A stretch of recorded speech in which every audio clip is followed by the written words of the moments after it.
What's up, guys? Hope you're doing well. Had a good weekend. Hope y'all had a good weekend. Hey, I'm back. I've just got a couple more things left to share about some major milestones, some major tips, some major breakthroughs God gave me in my journey of getting free from my addiction to pornography. And I'll hit a simple one real quick, and maybe it'll be the extent of this video, but it's similar to something I've already talked about, related to having a new nature, being free from the sinful nature. And that related topic is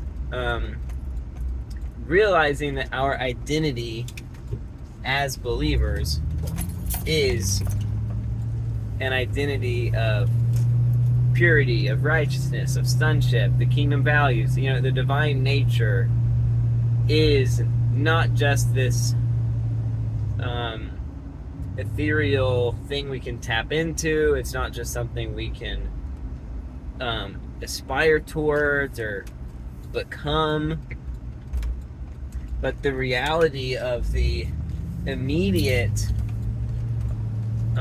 shift in identity, the immediate transformation of who you are, going from I was an enemy of God and now I am a friend of God. I was apart from God and now I am reconciled to God. I was an orphan and now I am a son or a daughter. I was a foreigner and now I am a citizen.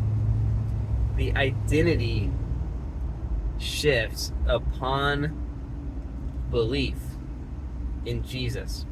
And this was huge for me because what I probably believed was that I had to earn that identity shift, if that makes sense. Man, I know by faith I'm saved. I know I'm going to heaven. But I'm not sure if I'm a saint yet. I'm not sure if I'm a minister of reconciliation yet. I might not have said it quite like that, but oh no! Practically. When you're really thinking about the implications of being positionally right with God, I did not think that I was. I wouldn't have said, oh, I believe in works-based salvation. I would not have said that. But I did think that there was works-based approval or works-based pleasure of God over you, or works-based ranking or reward. And here's the thing, God does reward us, and those rewards are tied to choices we made on earth. But even that, you wouldn't be able to describe them as works-based because they're not earned. It's all just conditional on God's mercy, and we're just trying to give him opportunities to show us mercy and grace. I'm going on a rabbit trail. I'm trying to stay focused though. And I'm going on these semi-tangents to try to explain what I'm getting at. Sorry for the casted shadow over my face, by the way. I look a little bit like a mime with this shirt and these shadows. It's a little bit like, ooh, ooh, ooh, ooh, ooh, ooh. Anyways, I'm gonna turn south here in a sec. That'll help. But it's similar. What I'm trying to say is similar to, grasping the father heart of God, as some believers might describe it. Just the full forgiveness, the full acceptance, the full adoption into his family. The full rights of being a believer are ours upon belief. And so, of course, just his love for me I mean, that really should be its own video, but that's another big breakthrough, really. And it's going to hopefully continually be a breakthrough as I continually be made more and more pure in his image and just look more like him. It's like his kindness that leads us to repentance. It's realizing how much he really loves us that inspires us to live for him with more abandonment than maybe we did before. But this identity shift, I like to describe it like Spider-Man. Ever since I saw some Spider-Man movie several years ago. And I don't know if all the movies go the same, or if there's like different Spider-Man, or different parts of his life that the movies are about. Okay, I'm not a superhero aficionado. But in the movie that I saw, Spider-Man became Spider-Man. He got the suit. But he was not very good at being Spider-Man. And by that I mean he didn't really know what the suit did yet, and he was learning. And he was growing in his skills and stuff. And to me, that's a good picture of what I mean by this identity shift upon belief in Jesus. Like, you become Spider-Man from day one. Spider-Man was Spider-Man. There wasn't any other Spider-Man. He wasn't any less Spider-Man. But he had so much to learn in living up to his full potential. And that's kind of the identity shift versus sanctification nature of walking with God. It's like, hey, all these positional rights, all this, standing before God, the cleanliness, like how clean are you, Or are you still stained? Are you still in darkness? Are you still a little bit dirty trying to get that clean? Or are you fully clean?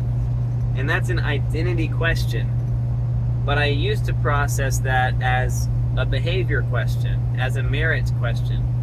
Well, how good am I doing with sin? And how, when's the last time I've chosen sin or something like that? And okay, I'm feeling pure. But oh man, if I mess up, I got a little bit dirty. But you didn't get dirty because this identity shift's already happened. It's like, no, you just chose to sin. But like, it's already been paid for. It's not the same impact when Adam or Eve chose to sin and then all of humanity fell. It's like Romans 5. Like, just as sin entered humanity through one seed or through one man, so also righteousness enters humanity through one man, Jesus. Like, his death and resurrection has given identity righteousness, identity purity to all who believe, even covering your quote-unquote future sins. And I don't know if this is really a very followable discussion that I'm trying to have here, but I'm just trying to testify that you don't have to do anything to become Spider-Man. You don't have to do anything to be free, for example.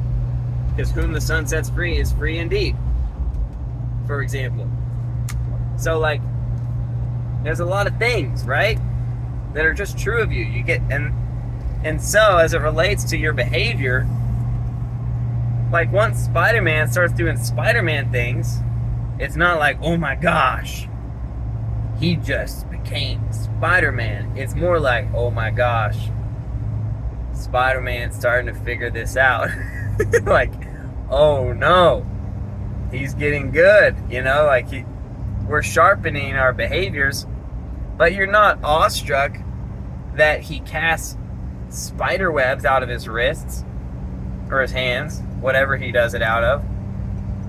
And why are you not shocked? Because he's Spider-Man. You would expect him to figure it out. Like, of course.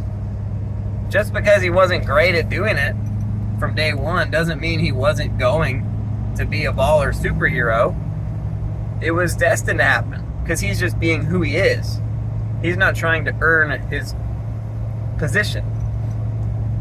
And so similarly as a believer, now if you don't believe that you're free, then you might live as a victim to your own belief for the rest of your life. But the reality is that you are.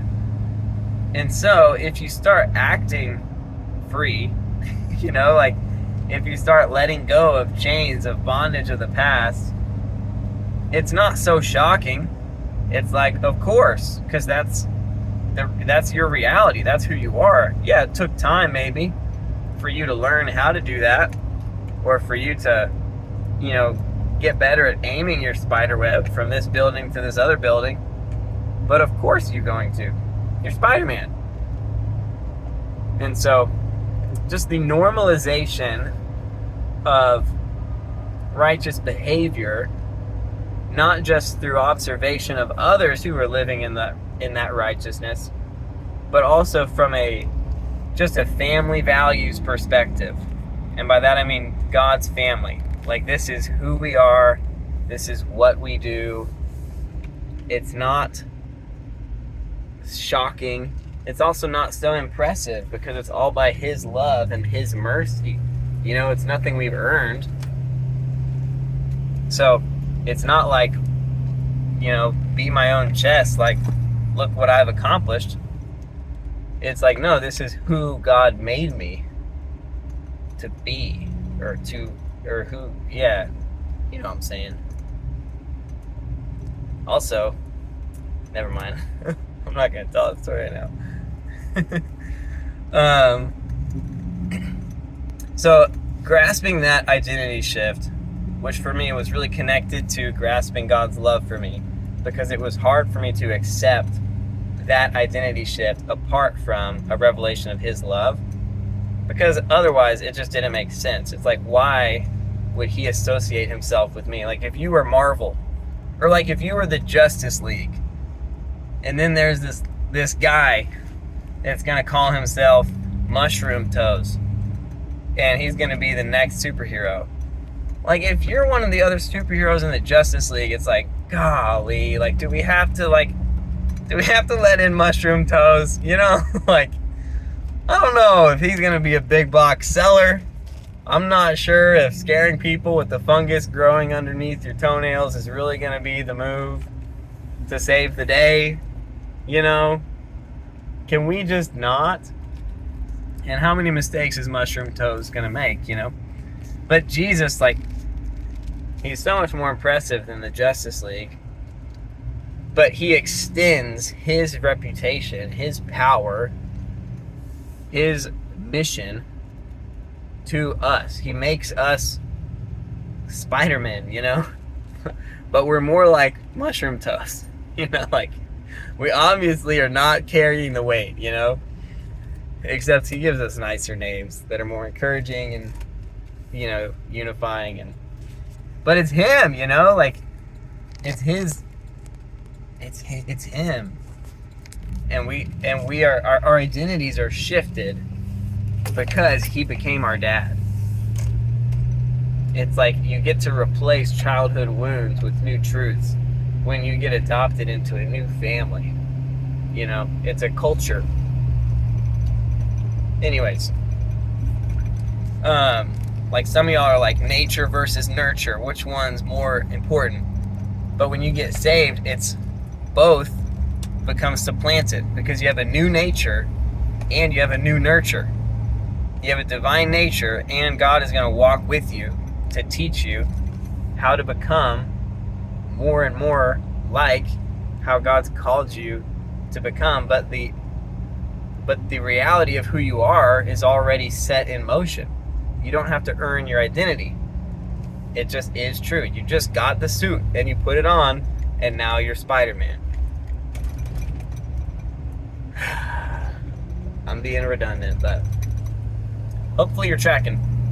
And again, for me, it was huge. I thought I had to do something to earn that suit. I was waiting for some event to allow myself permission to be free, or to give myself the accomplishment or the reward of freedom from sin.